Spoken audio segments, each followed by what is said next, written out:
Assalamualaikum warahmatullahi wabarakatuh. Perkenalkan, nama saya Uya Muhammad Aliuddin, mahasiswa Perbankan Syariah semester 4 Universitas Islam Al-Ihya Kuningan. Di sini saya akan mempresentasikan tentang manajemen keuangan syariah, yaitu tentang manajemen piutang dalam keuangan syariah. Oke, saya lanjut. Apa sih utang piutang itu? Utang piutang atau yang biasa disebut dengan qard mempunyai istilah lain yang disebut dengan dain. Istilah dain ini juga sangat terkait dengan istilah qard yang menurut bahasa artinya memutus.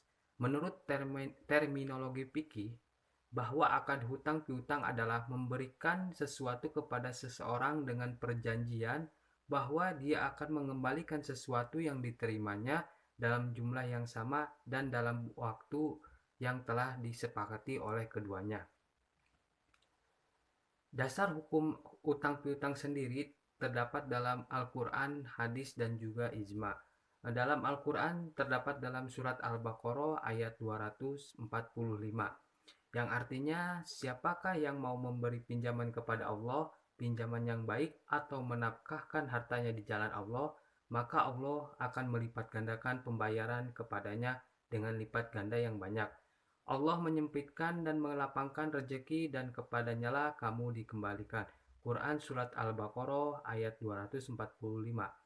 Ayat ini menganjurkan kepada orang yang berpiutang atau yang biasa disebut dengan mukrid untuk memberikan bantuan kepada orang lain dengan cara memberi hutang, dan pahalanya akan dilipat gandakan oleh Allah Subhanahu wa taala.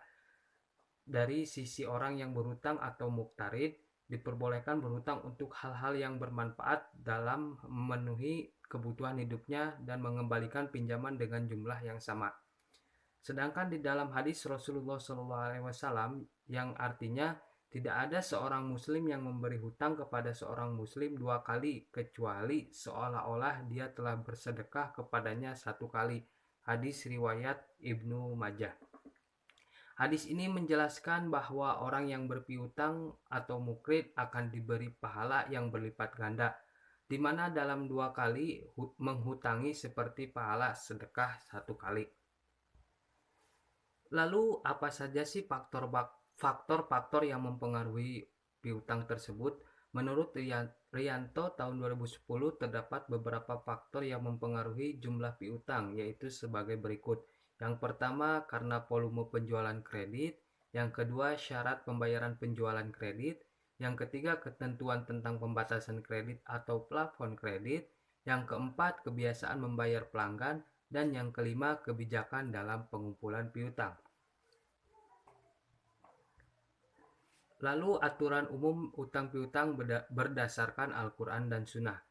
Prinsip-prinsip berikut ini disarikan atau disimpulkan dari ayat-ayat Al-Quran dan hadis Nabi Shallallahu Alaihi Wasallam. Yang pertama, Islam hanya mengenal adanya qardul hasanah atau utang kebajikan. Utang boleh berbentuk apa saja, yakni uang ataupun barang, besar maupun kecil, untuk keperluan pribadi atau bisnis, tetapi utang itu hanya boleh diberikan tanpa bunga. Bunga telah dilarang dalam Islam sehingga tidak boleh dipungut dalam utang. Yang kedua, tidak dibenarkan utang kecuali ada kebutuhan yang mendesak. Tidak dibenarkan jika berutang untuk kebutuhan mewah atau untuk berboros. Yang ketiga, utang dapat menimbulkan perselisihan, penipuan, dan masalah hukum sehingga perlu adanya bukti tertulis perjanjian utang piutang, yang mana termuat pula tentang persyaratan dan ketentuan pelunasan antara kedua belah pihak dan disaksikan oleh dua orang. Yang keempat, pemberi pinjaman boleh meminta jaminan yang berupa harta benda, namun tidak dibolehkan mencari keuntungan dari harta tersebut.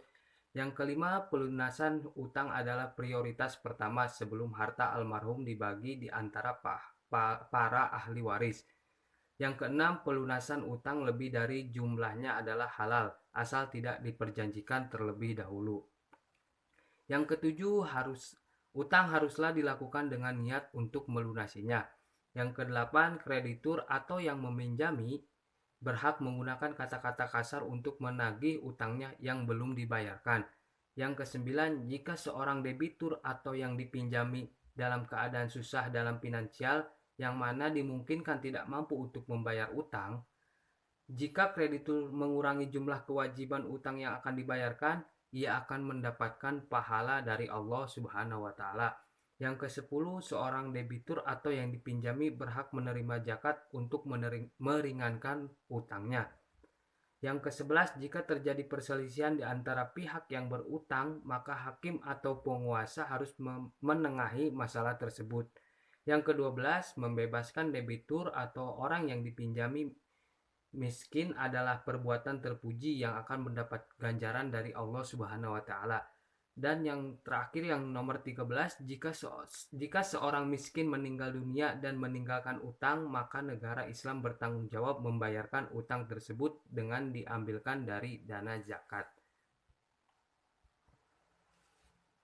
Pelunasan utang piutang. Menurut Abdul Rojak Al-Sanhuri dalam Nadoriyatul Aqdi, akad adalah kesepakatan dua belah pihak atau lebih yang menimbulkan konsekuensi hak dan kewajiban yang mengikat pihak-pihak terkait dalam kesepakatan tersebut.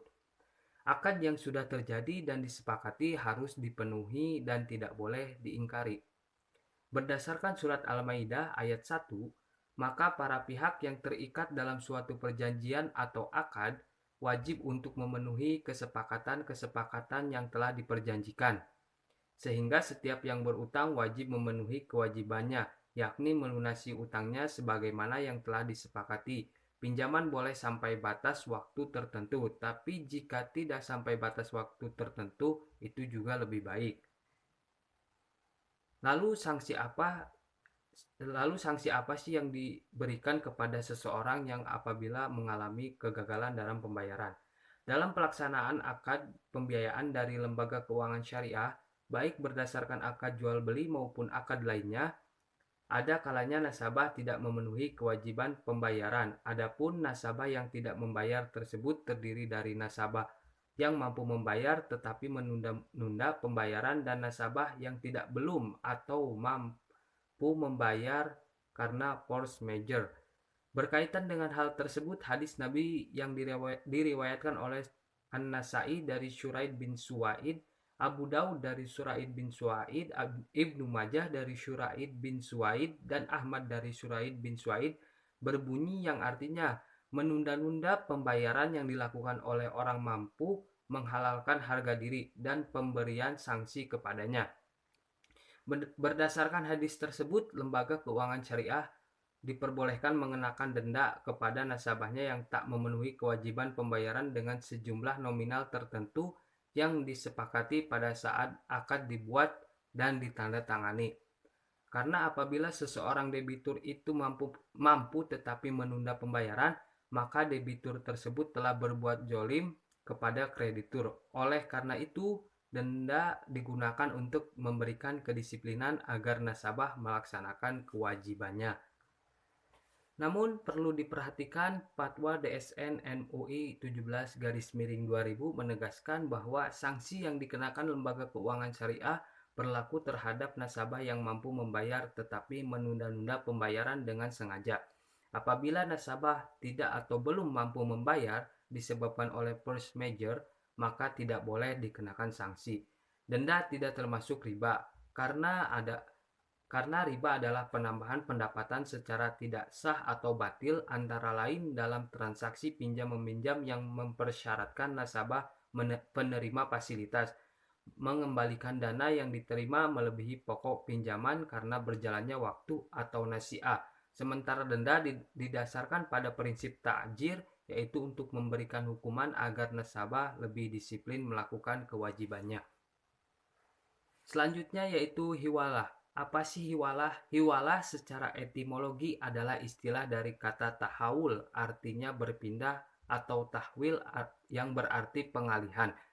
Sederhananya, pengertian hiwalah adalah pengalihan utang atau piutang dari pihak kreditur kepada pihak penanggung pelunasan utang.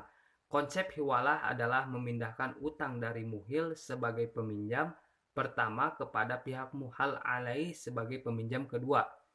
Proses pengalihan tanggung jawab ini harus disahkan melalui akad hiwalah atau kata-kata.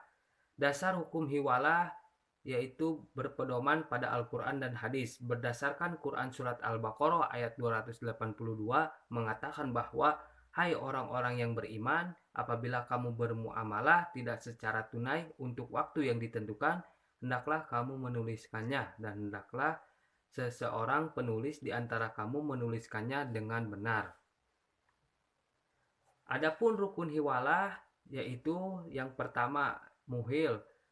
Rukun hiwalah ini yaitu muhil. Apa sih muhil? Yaitu orang yang mempunyai hutang. Yang kedua yaitu muhal, yaitu orang yang memberikan hutang atau pihak piutang. Yang ketiga yaitu muhal alaih, sebagai orang pemilik hutang yang bertanggung jawab melunasi hutang pihak muhil. Dan yang keempat yaitu hutang yang diakadkan. Dalam konsep hiwalah, hutang merupakan bentuk pinjaman yang dilakukan oleh muhil dari muhal dan dinyatakan akan dilunasi oleh muhal alaih. Hutang tersebut boleh berupa uang, aset, dan benda-benda berharga lainnya. Syarat hiwalah. Selain rukun hiwalah yang tadi, terdapat juga syarat-syarat dalam hiwalah. Adapun syarat hiwalah adalah sebagai berikut. Yang pertama, pihak berhutang atau muhil rela melaksanakan akad ini. Yang kedua, produk hutang harus dibayarkan sesuai haknya, yang sama baik jenis dan jumlah utang, waktu pelunasan dan kualitasnya. Misalnya bentuk utang berupa emas, maka pelunasannya harus berbentuk emas dengan nilai yang setara. Yang ketiga, pihak muhal alaih harus bertanggung jawab dalam menanggung hutang setelah adanya kesepakatan bersama muhil. Yang keempat, pihak muhal atau pemberi hutang harus menyetujui akad hiwalah. Dan yang kelima, hutang tetap berada dalam jaminan pelunasan. Terima kasih, itu saja yang bisa saya sampaikan. Apabila ada kekurangannya, boleh disampaikan, dan mohon maaf. Ditutup billahi taufik wal hidayah. Wassalamualaikum warahmatullahi wabarakatuh.